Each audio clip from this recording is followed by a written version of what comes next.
My wife and her family orchestrated Operation Breakup for 6 months, only for me to turn it around in one night after a decade of marriage to my wife, Emma. I believed we had built a solid life together. We met in college, tied the knot young, and created what I thought was a fulfilling existence. Emma works in advertising, while I'm a software engineer. We've accumulated a comfortable amount of wealth. Her family, her sisters, Clara and Sophie, and their mother, Diane, were always heavily involved in our lives, perhaps excessively so. I tolerated their constant presence because I loved Emma deeply. Unbeknownst to me, they harbored a deep disdain for me. 3 weeks ago, while setting up Emma's new smartphone, after she complained about her old one's sluggishness, I logged into her iCloud to sync her data. As she showered, her laptop buzzed with notifications. Assuming they were work-related, I glanced at them, only to see a WhatsApp message from a group named Operation Breakup David. My name is David. Opening the chat in the browser, I found a conversation involving Emma, Clara, Sophie, and Diane. The messages chilled me to the core, but I kept reading to understand the full scope. Clara wrote, "He's so clueless." Sophie responded, "I've already booked the movers. We'll clear his stuff out while he's at work on Thursday. Everything goes to storage unit 512 on Elm Street. Mom picked up the key yesterday." Diane added, "My attorney contact has the divorce papers prepared. David will be served at the party. He'll be out on the street by evening. I can't wait to see his reaction." Emma sent a laughing emoji, writing, "We should record it for social media. Watch this fool get what's coming." She added, 10 years of faking love for this loser and I'm finally free." I captured screenshots of everything, messages dating back 6 months.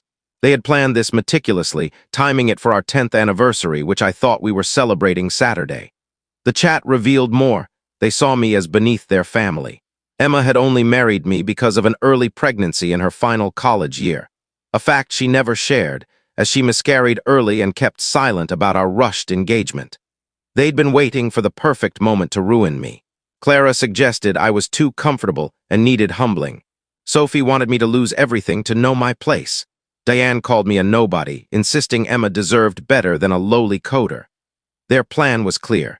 Emma would act normal all week, then lure me to an anniversary dinner Saturday night. Instead, I'd walk into a room with divorce papers and moving boxes, with them filming my humiliation for social media. But I wasn't as unprepared as they thought. I'd sensed their coldness for years, the looks at family gatherings, the hushed conversations when I entered. For 4 years, I'd quietly secured my finances and legal standing, anticipating a move like this. My assets are solely in my name, and my investments and side projects, unknown to them, have built a fortune. While they planned for 6 months, I'd been strategizing for years. For 3 weeks, I played along, taking screenshots of their ongoing chats as they grew more excited for Saturday.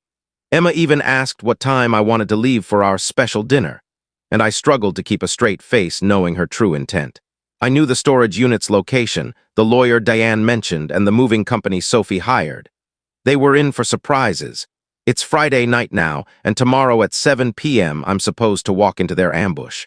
But I've got plans of my own, prepared over years, and by Sunday, Emma, Clara, Sophie, and Diane will learn what happens when you underestimate the wrong man. Update 1. The Fallout Reddit yesterday was chaos, and I'm still reeling.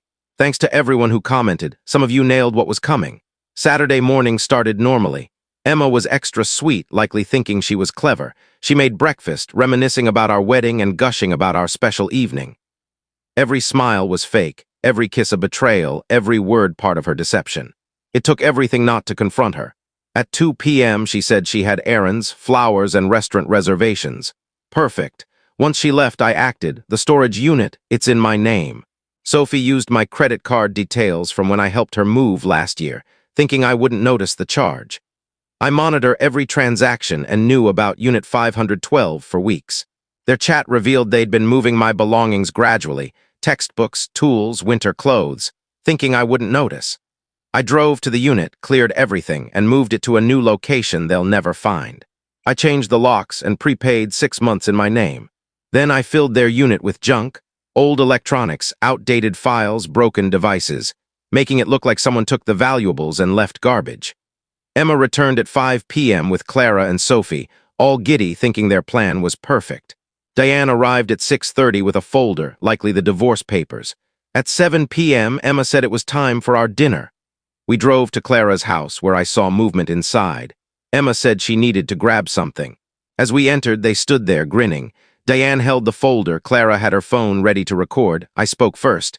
"Before you start filming, check Unit 512. Emma paled. Sophie dropped her phone. Clara stammered, but panic set in. I revealed I knew about Operation Breakup David, reading their messages aloud. The room erupted. Emma screamed I'd violated her privacy. Diane demanded to know how I accessed their chats. Clara called me deranged. But they couldn't deny their words. Screenshots from yesterday showed Sophie confirming the movers and Diane planning to serve me. They argued for over an hour.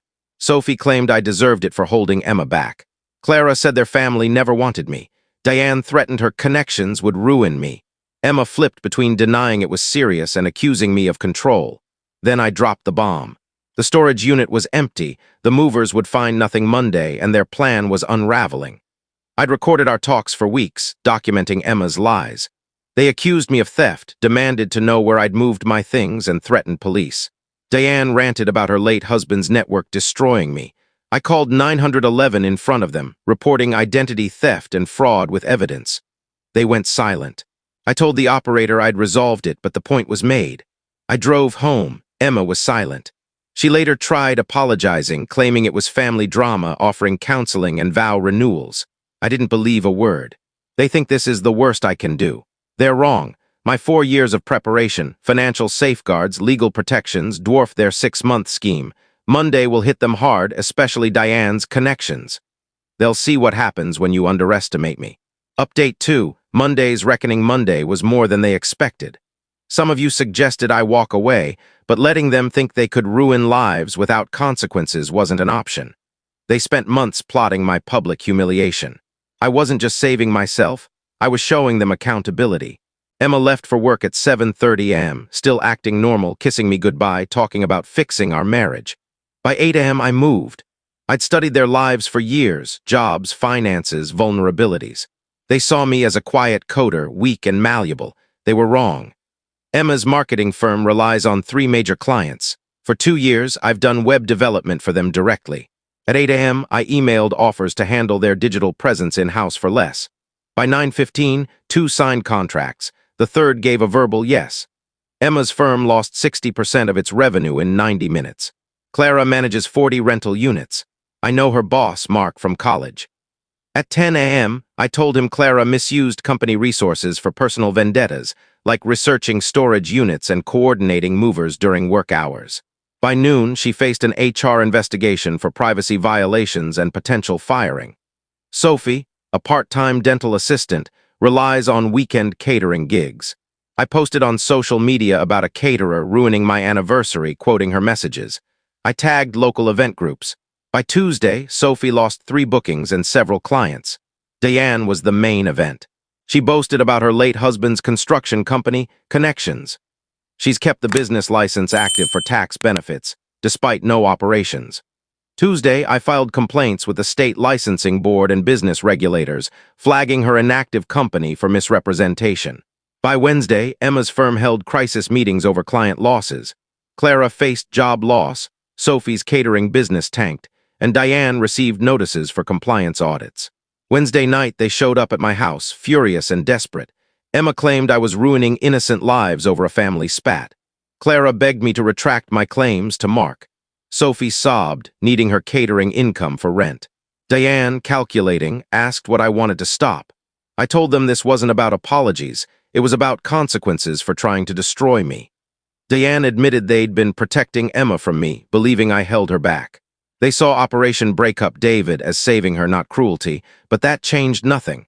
I warned them Friday's special delivery would make this week look mild. Final update. The final blow Friday was the culmination of 4 years' preparation. At 9 a.m., process servers hit 3 addresses. Emma was served at work in front of colleagues with an eviction notice. Our house, which she thought we co-owned, is solely in my name, purchased 3 years ago with my side income. She's a guest, and her 30-day eviction cited irreconcilable differences. Clara's apartment building, owned by a client I've worked for, served her a lease termination for policy violations. Sophie's landlords, whose property site I manage, ended her month-to-month lease after I flagged her actions. Diane faced a foreclosure warning due to her business license issues triggering mortgage term violations. By Friday afternoon, they called individually. Emma begged to save our marriage, offering to cut off her family and sign a postnuptial agreement. I told her 30 days had started. Clara, frantic, said losing her job and apartment would ruin her, offering to work for me. I said her consequences were just beginning. Sophie, sobbing, begged to keep her rental, offering savings. I reminded her of her TikTok plan. Diane, cold at first, claimed her connections would destroy me, but admitted most were gone. Her husband's death left her struggling, and the license issues exposed her fragility. By Sunday, reality hit. Emma's parked behind a store, likely sleeping in her car. Clara's at a laundromat lot. Sophie and Diane are moving between parking lots to avoid security. They've left voicemails apologizing, claiming they didn't mean it, but I'd planned for 4 years. They tried to ruin me for entertainment.